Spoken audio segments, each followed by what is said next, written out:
Started my first startup in 97. The world told me I was insane. Our goal is creating future economies that are more regenerative and sustainable. Something didn't match up. Why hasn't this become the next big thing? And that's where we invested. The whole purpose of achieving anything in life is measurement.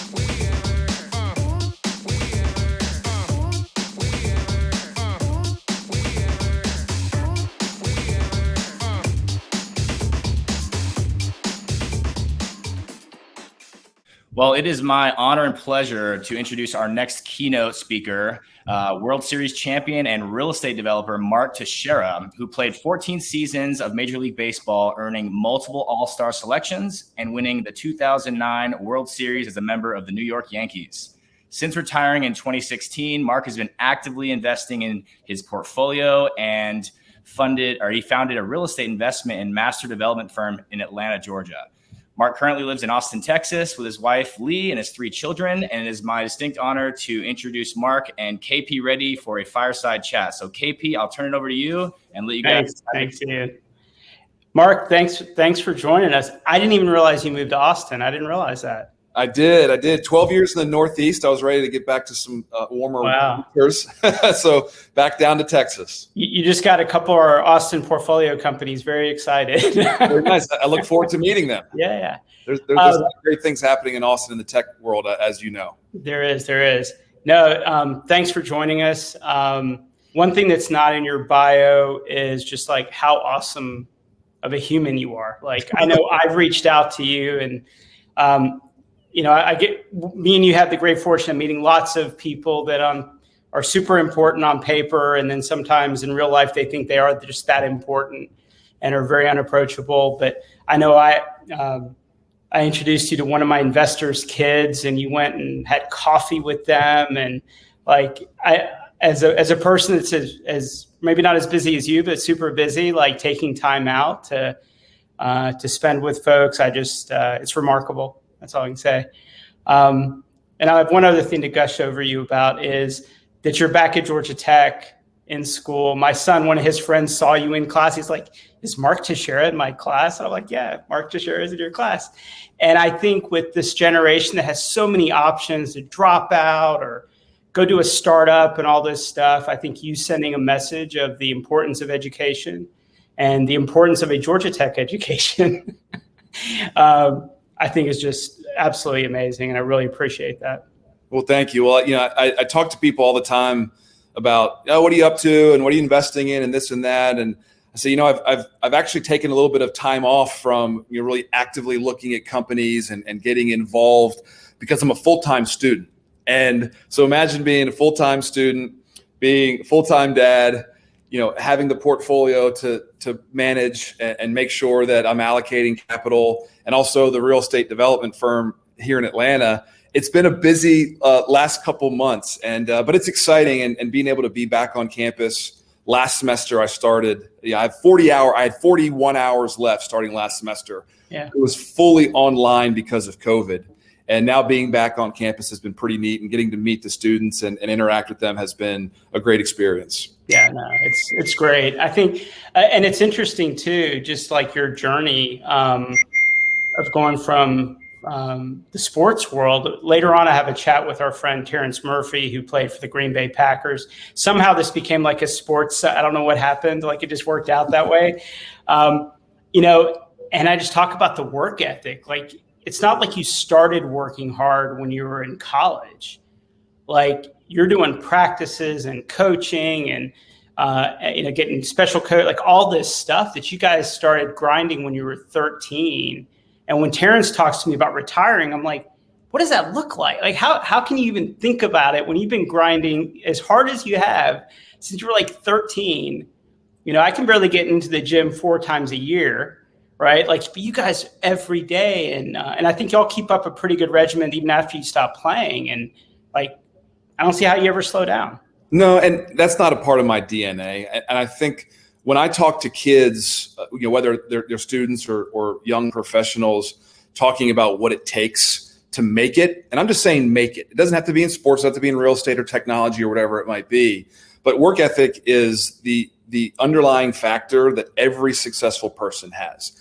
Unless you are an absolute genius and so smart, or so incredible athletically gifted that you don't have to work. That's the 1% of the 1% of the 1%. Everybody else has to work their tail off. And so, I told kids last night, I spoke at the sports business conference at Georgia Tech. There's a great club here that they have at Georgia Tech, and there are about 60 kids in the room. And I asked them, I said, raise your hand. How many of you are interning right now, either at the athletic department or somewhere else in sports? One person raised their hand. I said, all right, guys, first lesson, go to work right now. Get that experience. There's plenty of time for sleep. There's plenty of time for parties or football games or whatever it might be. But I look back at my college experience. The reason that I had a successful professional career is because I worked my tail off in college. And, baseball was number one. School was number two. I majored in baseball and minored in business. and I'm trying to teach these kids that it's not an accident that these great companies get built or a venture firm finds, the next big thing is because of the hard work that you have to put into it. Yeah. No, that's great. I also think even you transitioning into real estate, I mean, I look at real estate and I see there's just a lot of generational privilege in real estate. It's like my dad did it, my granddad did it, like that kind of thing. So I love it when folks that aren't from the industry pop in and sit, because I think there's a lot less view of, oh, we're going to do it the way my dad did it, my granddad did it. But by the way, your granddad might be funding you still, so you probably have to do it the way he wants it done. What do you feel like when you started getting into real estate development? Like, what did you see that like you wanted to do differently a little bit? That's a great question. And anyone that's read the book, The Big Short. So the 08-09 crisis, it started in 6 and 7 with real estate. And when it unwound, you go back to the firms and the people that made a ton of money during the crisis, The Big Short, right? Mm-hmm. It was because of elbow grease. They worked their tails off. They actually went through each one of these mortgages. They actually, went physically to these communities that were popping up all over the country and seeing all the for sale signs. So they're taking this information about the mortgages that say that they're A-rated mortgages or investment grade mortgages, and they're actually going through the portfolio, physically going into homes and saying, something's not right here. And when I got into real estate, I joined up with a group of guys in Atlanta that were exactly doing that to property in West Atlanta. So when I talk about West Atlanta, the Bankhead MARTA station, that Grove Park area, all the way to 285. It was an underserved, underinvested neighborhood for decades.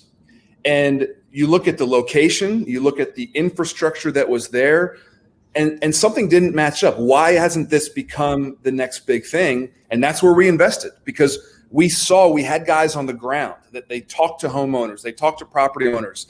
They noticed when a bank note went in default. They noticed when somebody put a huge portfolio of industrial properties that served no purpose to maybe the owner of that portfolio, but for someone, a long-term investor that had a 10-year vision. Wow, that's super valuable property. So I think getting underneath and doing business, to your point, that maybe their dads or grandfathers didn't do, doing that work, I think was huge for my real estate investments. That's very cool. Well, and you brought up team, right? And I think sports, I had simple, my boys, I've had simple rules with them. You must get an engineering degree, preferably from Georgia Tech. You must play a musical instrument. They've both been playing piano since they were 5. And the third leg was you must play a team sport, because knowing how to work with people that at times on any given play might disappoint you, which is like business every day. Yes. You still got to kind of put your arm around them and keep moving and stay positive, and it just teaches a lot.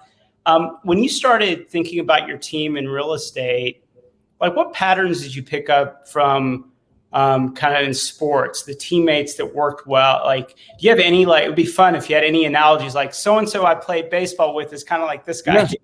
Yeah. I think to that point, KP, when you look at the team that you want to build, I couldn't have played on a team, the New York Yankees or Atlanta Braves, of all first basemen. Right? That team, while we might hit a lot of home runs, that team would stink, because you need someone to pitch, you need someone to play shortstop, to catch. You need all of these different aspects of your team or your business. So when I went into real estate, I started really investing heavily in real estate in 2008 when I was a member of the Atlanta Braves. I wanted to bring people into my organization that had complementary skills that I knew I either couldn't do. I'm not the smartest guy out there. I don't have all the experience, but I had capital, I had connections, and I had a long-term vision. So, okay, when I brought a team member in, are you good with that? Are you good with me providing a majority of the capital up front? You basically doing your job. I'm not going to micromanage you, right? Just like I'm not going to tell Mariano Rivera how to close out a game. Right. This guy's the greatest closer of all time. Why would I go to Mo before the game and put my arm around him and say, hey, you know what you should really do? You should throw a cutter early. It doesn't work. So I don't micromanage my guys. And when we go through, I'm sure we'll talk about the Corey Yards and Microsoft deal. When we went through all of those steps, we had a very clear plan that this is what needs to be done. These are the members of the team that can do that. And if we had a gap, we needed something fixed. It's like the trade deadline, right? Trade deadline, you better bring somebody in. And we brought in consultants, whether they were lawyers or environmental consultants or, some construction consultants that could help us, manage some of the aspects that we were, lacking internally. That's your team. And a baseball team full of first basemen is going to be just as bad as a real estate development firm that only has old school Atlanta guys that have been doing real estate the same way for 50 years. Yeah. That's also great. We have, as my world of startups, we have a ton of startup founders on here. And, we're constantly kind of coaching them on, the team you start with may not be the team you end up with. Right. And that's kind of good for everyone. You need to have a level of loyalty, but at some point, which in sports, loyalty is kind of a rare thing these days, right? And it is all about is it the best move? And, people kind of get traded, which is, I used to run a public company. And I used to say my job was quarter to quarter. I was one quarter away from losing my job every quarter. Yep. And I think with you guys, it's a very similar thing. And do you have any advice for startups? It's just always this tough movement of this is someone that was with me day one. Now we're in day 300. And it turns out it's not the right teammate. Yeah.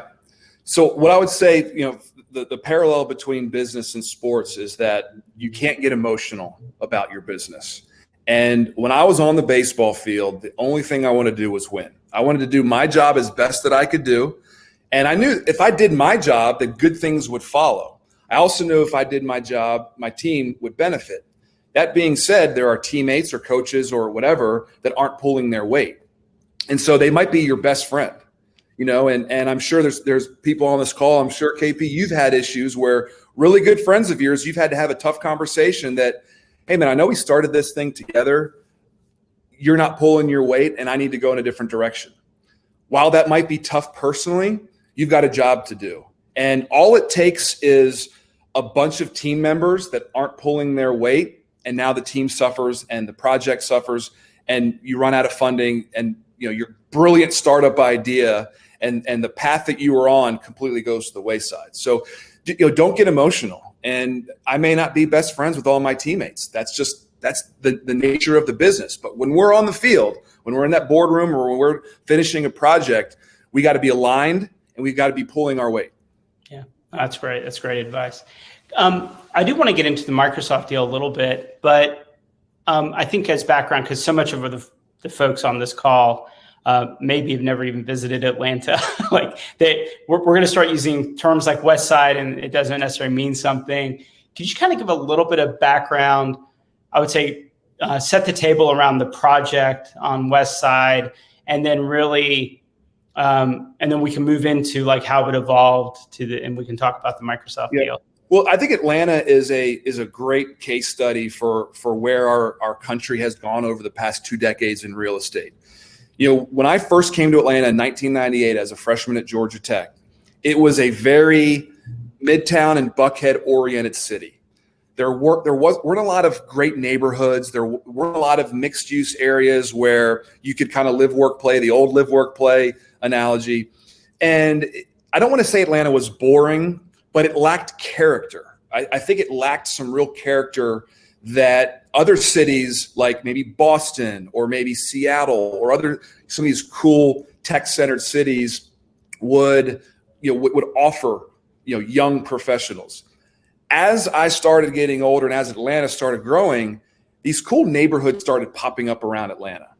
And in 2008, the financial crisis, created this huge opportunity to purchase property in one of these neighborhoods.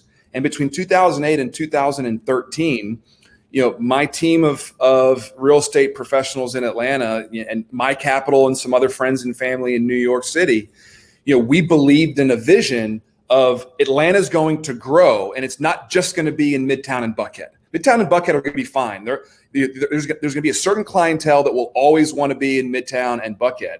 But young professionals that are maybe looking at Silicon Valley or looking at the East Village in New York or some of these other cool neighborhoods in big cities, they might want to be in one of these neighborhoods. So what looks like a dilapidated or old or unbuilt area to us was an opportunity. And so we were really believing in the future of Atlanta and the future growth of these interesting, fun, eclectic neighborhoods that were popping up around town. Very cool. And then Microsoft knocks on your door. I mean, yeah. So right? I mean, I don't know if that was in the playbook, right? Was that hey, we think one of these big tech companies is going to come along? Here was our vision. Our vision was very simple. That if you didn't want to live in Buckhead or Midtown Atlanta as a young professional or someone that had a business, look at what MailChimp did. MailChimp just sold for $12 billion. That's a case study that every business school needs to. Georgia Tech guy, by the way. Everyone should study MailChimp because they were one of the first office tenants on the east side of Atlanta, on the Beltline in Ponce City Market. And if any of that is foreign to people that are not from Atlanta, it was the cool up and coming area, but it didn't have a corporate presence until MailChimp went in there and said, this is where we're setting up shop, because I believe based on our company and the technology focus that our company has, that talent wants to go to this type of neighborhood that's 10 minutes from downtown. It's right there on the edge of downtown Atlanta. And MailChimp went out there and built an incredible company. One of the reasons they were able to attract and then keep talent there at their office, their beautiful offices in Ponce City Market. We said we can be Ponce City Market just on the other side of town.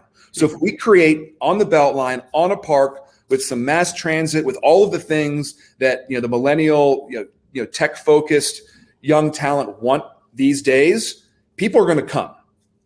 We spent years putting together this vision of core yards, which was that live, work, play. We didn't think that Microsoft, one of the largest companies in the world, was going to come and just completely buy us out. But it turns into one of those, validating stories of we knew where Atlanta was headed. We knew what tech companies wanted, and our vision was realized on one contract, because Microsoft's now going to come in and build their second largest campus outside of their Redmond, Washington campus. That's kind of HQ1. Their HQ2 is going to be here in Atlanta. They're going to start building next year. And to me, it just validated our 10-year vision and the growth cycle of Atlanta. Yeah, it's awesome. I mean, I think it's been great for the city. I think just all of this has been great for the city. I mean, without divulging something you're not, what was like the timeline? Like from, hey, Microsoft just called and left a voicemail to we're signing the deal, right? Like, because I think there is a speed at which tech companies operate that a lot of people don't quite understand. And I think, so I'm presumptively assuming that it went fast. The art of the deal was really fun and cool and stressful all at the same time. Yeah. So they called us in January of 2020, right before COVID. We got a call from a broker because, Microsoft's not going to go out there and say, we're looking for a bunch of property in, a big city. We got a call from a broker and they made an offer and we said, not interested, hung up the phone. They called the next day. The broker called the next day. And they upped their offer by 25%. So we said, okay, this is actually serious. It didn't take us long. We called our broker and said, all right, what's going on here? He found out that Microsoft was the buyer. They've been poking around town. Microsoft had been in Atlanta for 2 years looking for the perfect spot. And they went round and round to all of the different areas, the Gulch, and, is there room on the east side? Is there room at Assembly up in Dorville? So they went all around Atlanta for 2 years and finally zeroed in on Core Yards, which was our development. And in I want to say it was March 12th or 13th. Remember that day where the Dow Jones dropped like 2,200 points because the NBA shut down and COVID was going to shut down the economy? We signed our term sheet. So the first call was like mid-January. We signed our term sheet in mid-March at the beginning of the pandemic. The next 4 months was their due diligence period, and the world's fallen apart. Right. Going back to the office. So we thought it was kind of 50-50 that Microsoft would actually finish their due diligence, their money would go hard, and they would move on. The good thing is Microsoft has a 10, 50-year horizon for the vision of their company. This was, COVID is a blip on the radar of Microsoft. And, judging by their stock price, investors haven't worried about COVID as it pertains to Microsoft. So, we basically went through the 4 months of due diligence from March until the summertime, and then we closed in September. And I tell people that the two coolest team experiences that I've ever had in my life were winning the World Series with the Yankees in 2009 and closing on the Microsoft deal last year, because what that means for my team, for my investors, for the city of Atlanta, for Georgia Tech, President Cabrera at Georgia Tech is probably the happiest guy of anybody, right? Because his first year on the job, he can say, 2 miles from my campus, I have Microsoft in here. And one of the reasons that they're that close to campus is because they want to hire Georgia Tech students. So I'm telling all the kids when I see them in the hallways, I'm like, you're welcome, because I see all of these future Microsoft employees that are walking the halls. No, that's very cool. That's very cool. Yeah, I mean, I think, we saw it in the headlines and we're like, what happened? And I think it's, and I think that deal alone, so much of it is like a catalyst for other things to come. All of a sudden, Airbnb's rolling around town looking at stuff, all of a sudden we're starting to see more and more tech companies that have been validated by Microsoft's move to Atlanta snooping around now. So I think it's become kind of a catalyst for a lot of other things. Well, the goal, and we've had this conversation so many times, KP, is the goal for Atlanta should be, the Silicon Valley of the South. And while Silicon Valley will always be unique and New York will always be unique, if you don't want to live in Northern California or New York City, man, Atlanta is a really great third option. And I think Austin, Texas, as we discussed, is another place where, you have, really smart young talent, you have capital, you have these tech companies that are planting their flags. So there's no reason that Atlanta can't be, probably behind Silicon Valley, New York, and Austin, in that top 5 of places where companies want to be, and young talent. You graduate from graduate school or undergrad, you want to go to Atlanta because there's a ton of companies looking for talent. Yeah. No, and I think we've seen it too with Georgia Tech grads. I mean, they're all getting 3 or 4. There's a kid I know that got an offer for he doesn't graduate till the spring. He already got a full-time offer from one of the big firms. And it's like, I think it's good for them. What do you see as next? I mean, I know you're finishing up your degree. You're in Austin now, and is it still real estate, or are you thinking? Because it feels to me like you're a perpetual student of life, and you want to learn something new. And are you taking any coding classes? That's a good way to put it. Build some app. So it's funny. When I decided to go back and get my degree, and one of the catalysts for being able to go back and finish my degree is I spent a ton of times on Core Yards. And when we closed and sold to Microsoft, I met with President Cabrera and I said, Dr. Cabrera, I have way too much time on my hands now, because I was working. It was probably a 20-hour-a-week job, just managing Core Yards and that process. I mean, we were months away from going vertical on our first phase, which we were calling our first phase of Core Yards. It was about $100 million of apartments, retail, and a loft office building. So we were in the midst of it. We were in the midst of permitting. We had our land disturbance permit, and we're ready to pull it, ready to write that, $600,000 check, whatever it's going to be to the city of Atlanta, when Microsoft came in and said, stop everything, we want to buy your property. So when that time freed up, I went to Dr. Cabrera and said, I have the time. How can we make this work? So I kind of worked out a deal where I'm not here in Atlanta full time, but I'm able to go to school. And, I think knowledge for me is, I know this much compared to everyone else in the business and real estate world.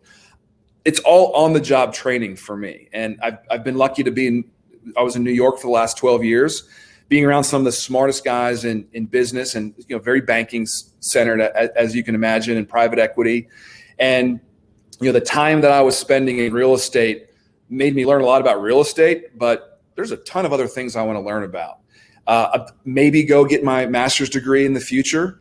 And I think right now I'm just focused on finishing my undergrad, allocating capital to really smart people. And, I'll be honest, when we talk about companies, I have no idea if a company is well positioned in the tech world. I don't know the tech world, right?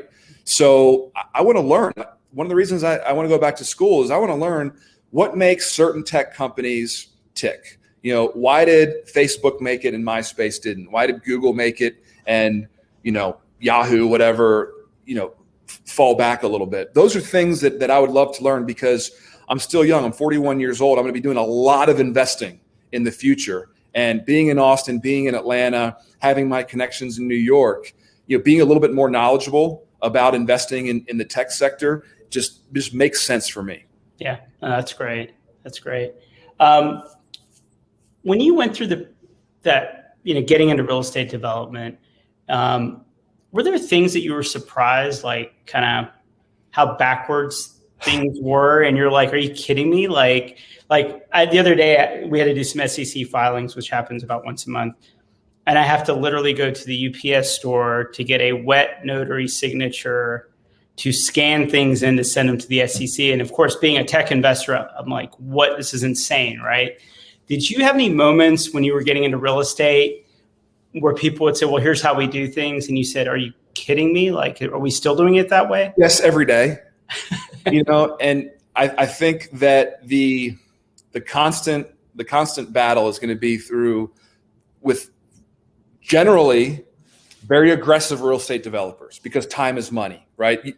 You close on a property, a lot of people have debt associated with that. The clock is ticking. You want to get your project out of the ground, built, leased up, stabilized, sold. You're out of the deal. You make your money. Your investors make your money. Everybody's happy. The city is the opposite.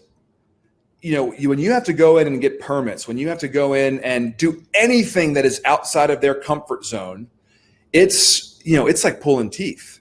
And so, you go into City Hall, and I'm probably not as patient.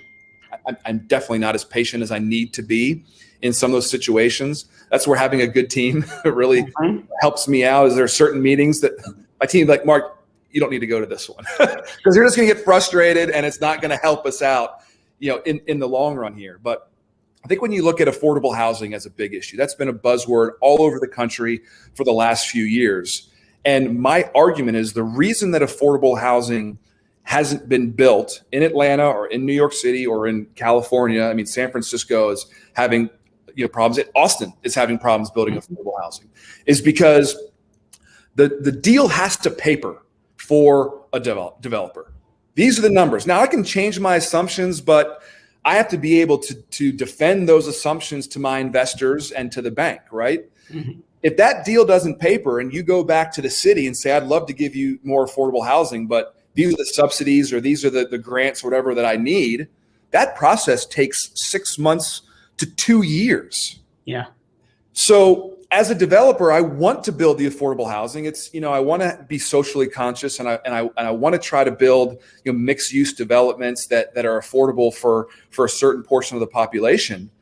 But what the city and what, the regulations of local governments, it doesn't match right now. Yeah. So I think, the one thing that I'm hoping happens in the future in our big cities that are becoming less and less affordable is the people that hold the power in permitting and subsidies and those type of things. They have to understand the nature of real estate today. And the nature of real estate is dirt is really expensive.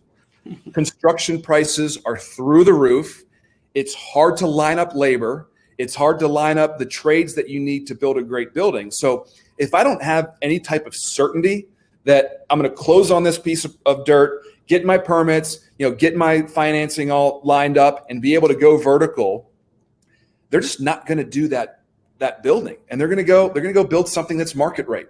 They're going to go build something. They're going to go, a couple blocks over that doesn't have inclusionary zoning or whatever it might be. And these guys have to eat, right? These companies, some of the margins are getting really, really tight on real estate development right now. And until construction prices and land prices drop drastically, we're going to have these issues with affordable housing. Yeah, that's great, Mark. I do want the audience to know, like, I have tried to leave plenty of time for Q&A. All these folks generally have very high access to me, so they can ask me questions offline, but I figure with your time, make sure we leave plenty of time. It's interesting you bring up affordable housing. I've been talking to developer friends, and a lot of our investors are developers.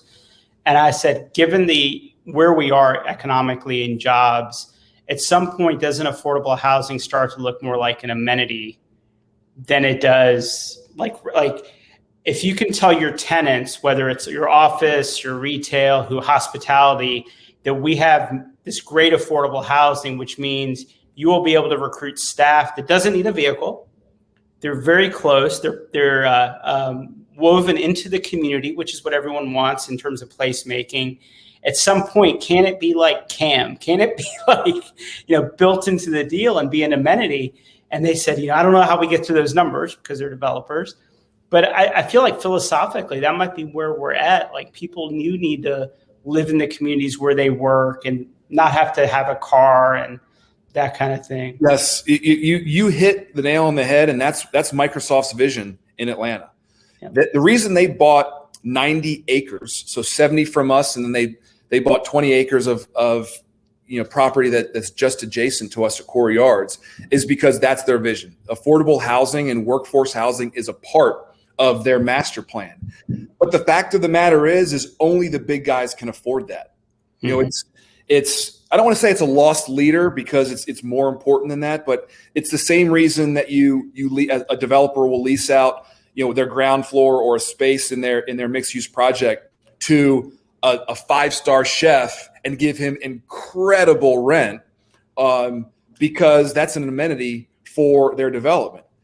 Unfortunately, it's Microsoft, Apple, Google. It's only the big firms that can afford that. If we go to any one of our developer friends and say, I want you to do, the city of Atlanta a solid, or I want you to do Georgia Tech a solid, and in your next development, do 20% affordable on your dime, they're going to say, Mark, I can't get that financed. It's not that I don't want to. I would love to do that. We all have big hearts, and we just cannot get financing for certain projects where the margins and the IRR is so tight right now, you can't do it. So it turns into the Microsofts and the Apples and the Googles of the world.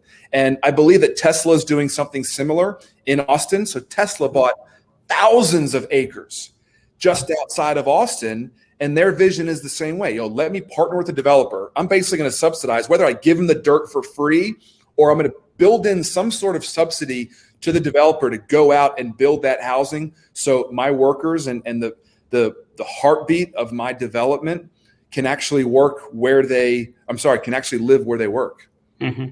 Yeah, it's interesting. I was telling someone yesterday, actually, I grew up here, but my parents shipped me back to India for high school. So I lived for high school in India, and you started seeing these corporations would build campuses, and it had housing for all their employees. They had cafeterias you didn't need your own kitchen. Then they started putting in K through 12 and it's like they created these little cities. And their point was, like, it's too expensive to build in the city. We're going to go outside of the city, thousands of acres, be highly self-contained, high employee retention, because they can't really network with anyone outside of their company. they can't look around because they're stuck. But a lot of people in India, a lot of the corporates have said, like, no, our employees' well-being is part of our responsibility, and that includes nutrition and housing and the basic needs, and we're gonna do it because it's good business, right? It's not just that it's the right thing to do as a human, but it's also good business. Yeah, and I think we're just catching up. I mean, I don't think nobody, 30 years ago, none of these big tech firms or these gentrifiers that everyone is talking about and how expensive Northern California is. I don't think anyone got together and said, all right, this is what we're going to do, guys. We're going to build these billion-dollar businesses, and even better, we're going to price out all of the mid to low-level workers. That was never a goal. Unfortunately, it happened. And we're just trying to play catch up here. And I think my point earlier talking about the city is developers are trying to play catch up. They're trying to figure out ways to do it. But there are certain roadblocks that are in place right now. And the only companies, or there's very few companies that with just writing a check can knock down those roadblocks. And so I'm hoping that Oracle in Austin and Microsoft here in Atlanta, I'm hoping these big firms understand just what you said, that the well-being of their employees is important for the long-term success of their company. Yeah, that's very good. Once again, reminder, if y'all have questions for Mark, definitely post them. What when you look, I mean, clearly you had ties to Atlanta, so developing in Atlanta was kind of, like you said, you started when you were with the Braves. Did you spend much time like in other cities to try to really kind of have, I mean, you'd been in New York, you've been in Atlanta. Did you spend time in other cities to kind of inform like a different point of view, or, like how did you come? No. So I tried to do some investments in New York City. Mm-hmm.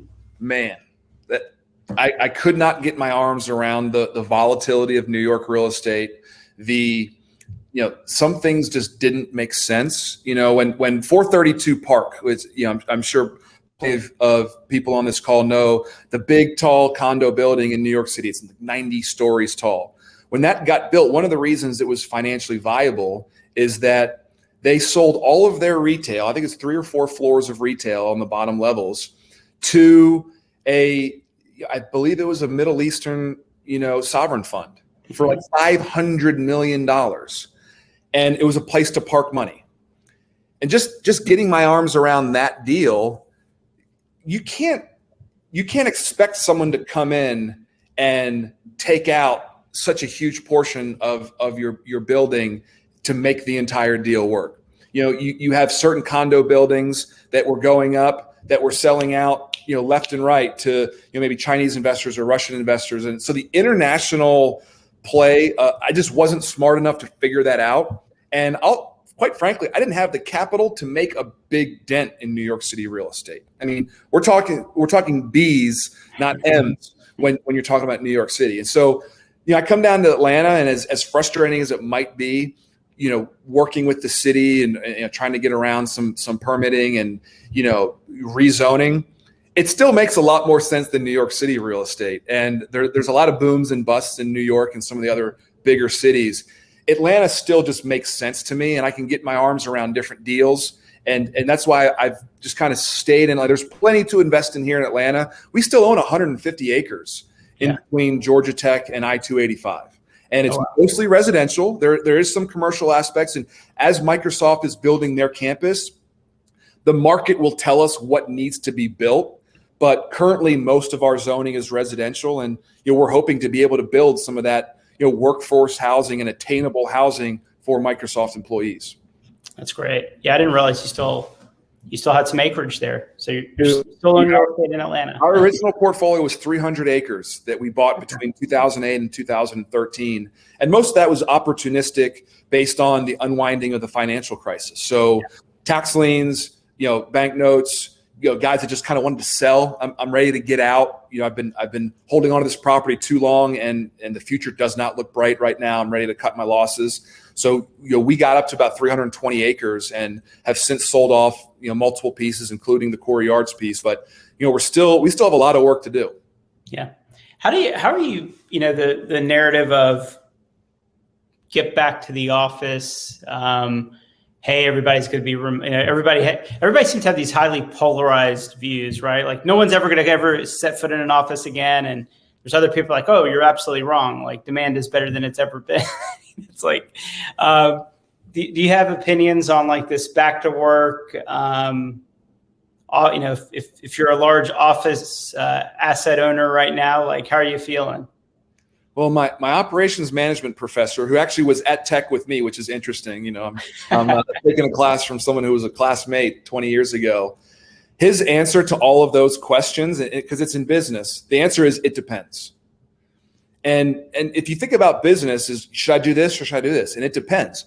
If your company is already established and you have very clear goals or very clear projects for people to do, yeah, stay at home. I mean, moms being able to still work full time but raise kids, I think is a wonderful thing. I think that is awesome. That's one of the things that a positive of COVID is, spend time with your family, whether you're a mom or dad, spend time with your family. And if you can do your job just as well from home, and my company is set up for that, go ahead. That's great. Now, to try to build a company remotely, I think would be impossible.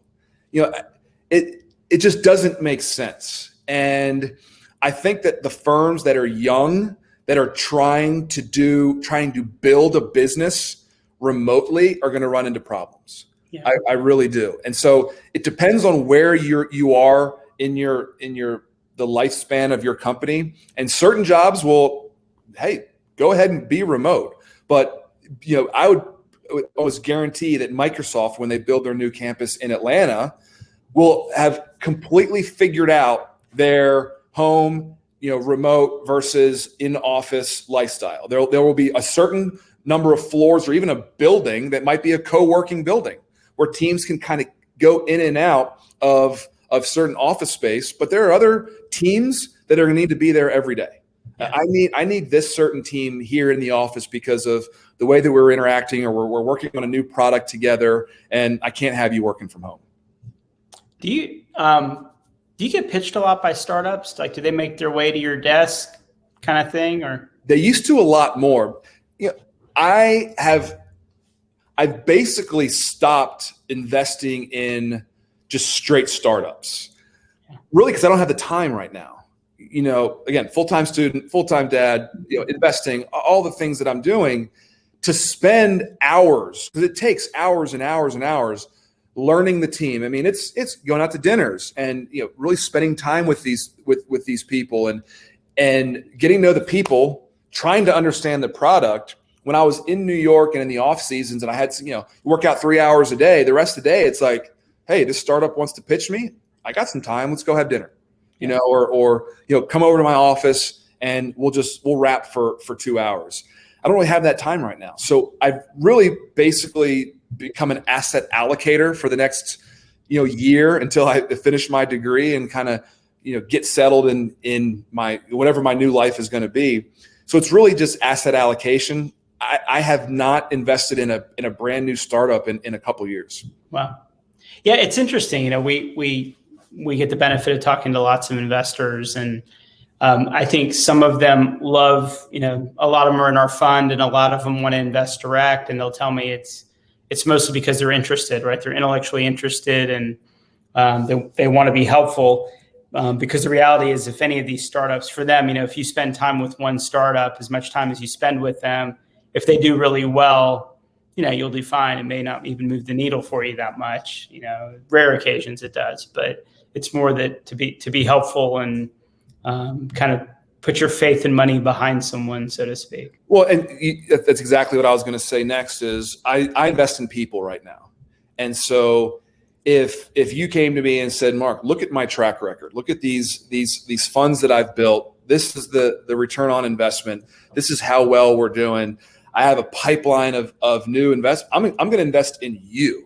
Because that's your job. Your job is getting to know these startups and knowing the business, and you have the experience and you have the personal connections. And so when I look at where I'm going to allocate capital, I do have a sliver for venture capital. That's going to to funds. Right. And I'm happy. There's a lot of guys that'll tell you, oh, I don't want to pay fees. Okay, well, if you return 20% over a 5-year period to me every single year, I am happy to pay your promote. That's, we made a bunch of money on our Microsoft deal because we had investors that came alongside of me and said, if you knock it out of the park, you're going to be rewarded. I see no problem paying really smart people that do this for a living to go find the next big thing and to find those great companies that they're backing and they're giving their expertise to help them build their business. I'll pay you to promote all day long if you hit your numbers. Yeah. Hey, Mark, we have a question from our good friend Dilip Chowdhury. So Dilip's the CEO of Walter P. Moore, based in Houston, not too far from you. Walter P. Moore is one of our partners and very large engineering firm. I don't know if you ever worked with them. But Dilip had a question. Great presentation. Do functionally obsolete office buildings in cities provide developers opportunities to reposition for completely different uses? What are the most creative ideas you've seen? It's a great question. It depends, right? You look at location as the oldest thing to talk about in real estate. If you give me a really crappy old building in a great location, I'm all in. I would love to be a part of that deal because that's fun for me. I've seen office buildings that have, as long as the bones are good, hey, could this work for senior living? Hey, it's a 4-story office complex. There's a bunch of different buildings. We could turn one of those buildings into the amenities center. The footprints are big enough. These could become condos. They're usually on a ton of acreage. That's the one great thing is, as much as we hate surface parking lots in real estate, in the right location, man, there are certain people that don't want to go into the big city. They had a bad experience, or maybe they grew up in the city and they love their car and they want to have that freedom. And I think that that's probably the best example of, old 4-story office complexes with huge surface parking lots that say, man, I could turn these into condos. And especially, something like senior living where you need more amenities. You might need, a health center on site. There are great opportunities for these obsolete office buildings because, for the same point, if you're Google, you don't want to have your employees driving from all over the city to meet at this remote office building where, oh, I have a meeting with this software engineer. Where is it? Oh, it's an hour and 15 minutes away on the other side of town. Okay, that's not going to work anymore. So location is really important. And if the bones of a building are good, I love to look at those type of deals. Yeah, it's interesting. I don't know if I told you, I've been splitting my time between Atlanta and Asheville, North Carolina. And Asheville, there's all these industrial buildings that they've converted into art studios and things like that. And I was talking to a developer there. He's like, I think I can get more rent converting it back to a warehouse and leasing it to Amazon than turning it into some cool creative lofts, right? Because I can just lease it triple net to Amazon. They'll do the build out. They'll do all the work. They're going to pay me well. It's almost no longer. And I thought that was fascinating because Amazon's struggling with all these last mile logistics. And, it was really cool to convert a warehouse into cool loft space. But now they're saying maybe we go back the other way.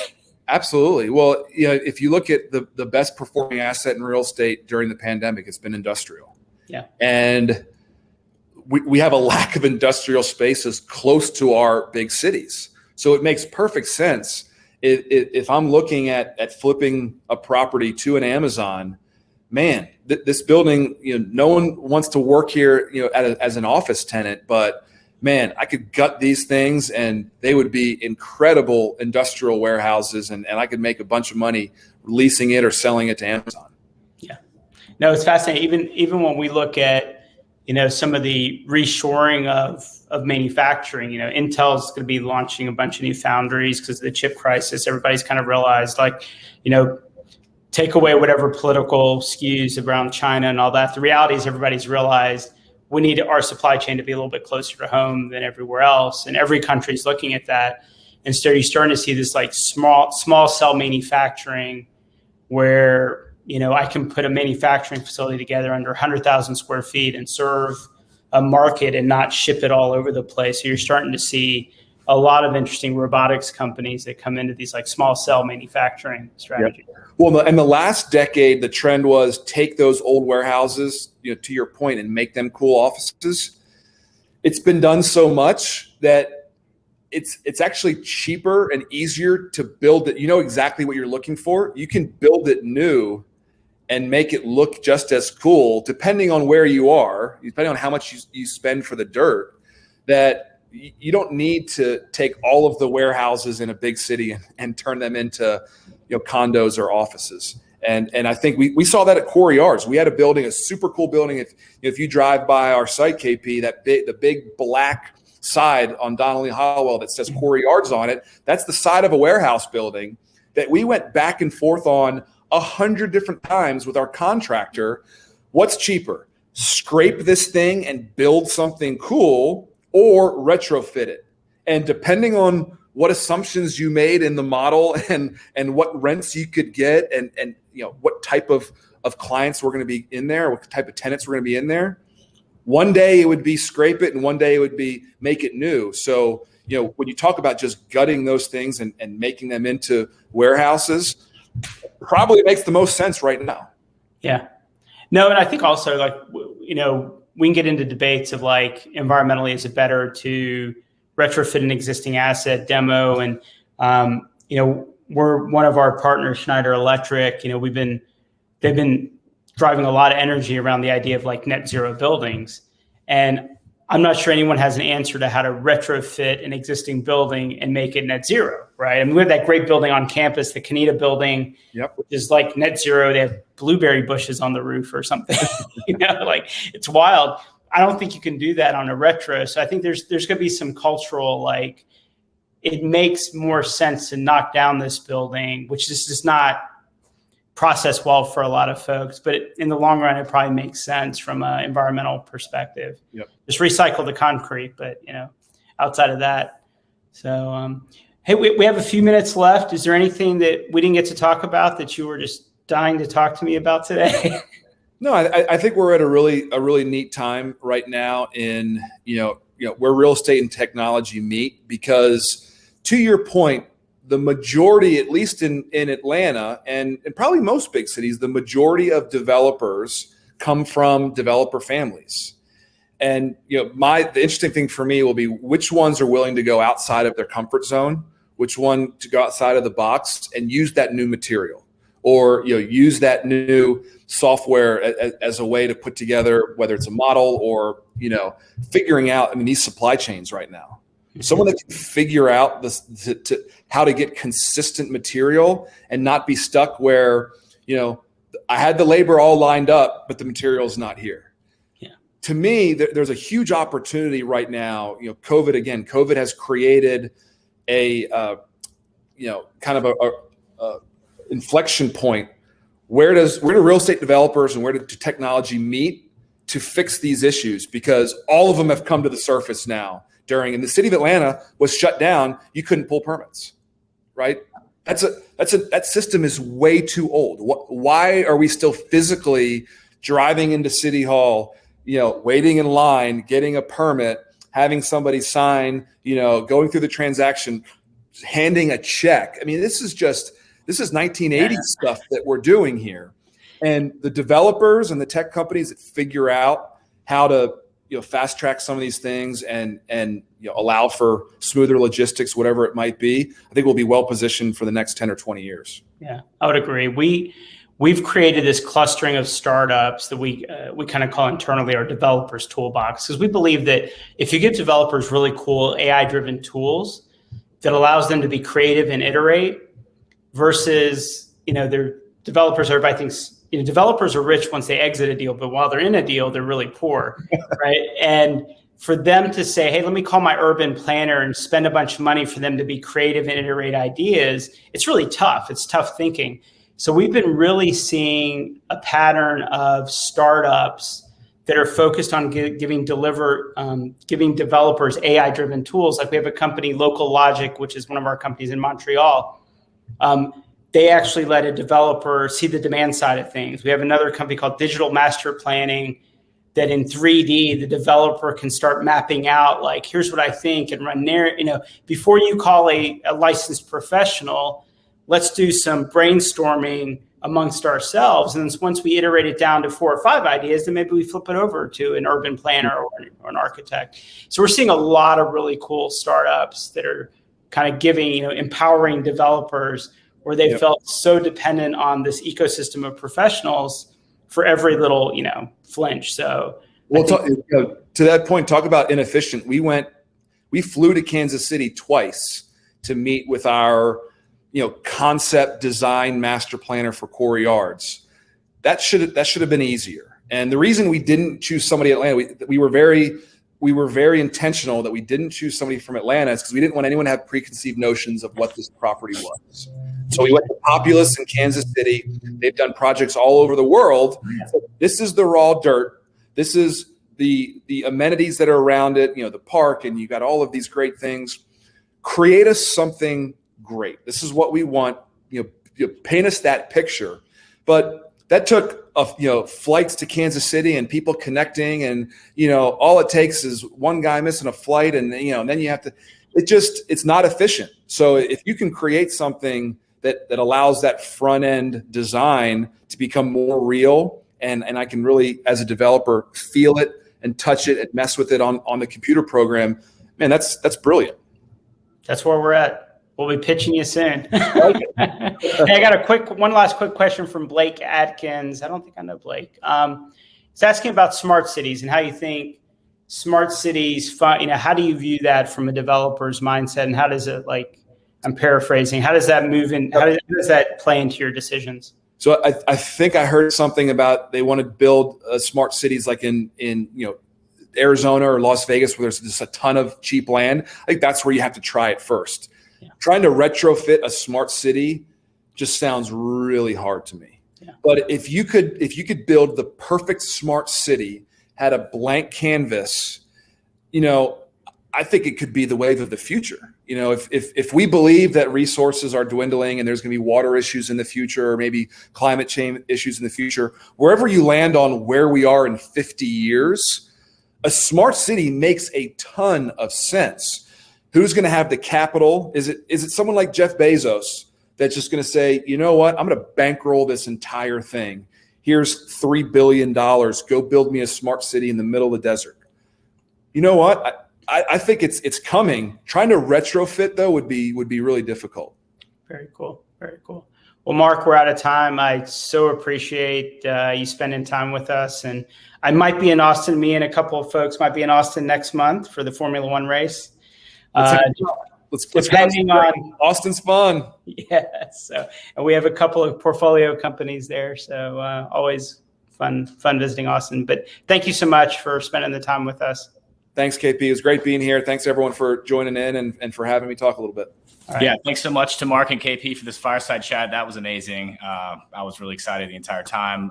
We would thank all of our attendees for joining in. Just to let you know, we've got an afternoon full of additional sessions. So go ahead and hop into those the sessions in the afternoon. But yeah, thanks again, Mark and KP. And we'll go ahead and sign off here. All right, guys. Have a great day. See you.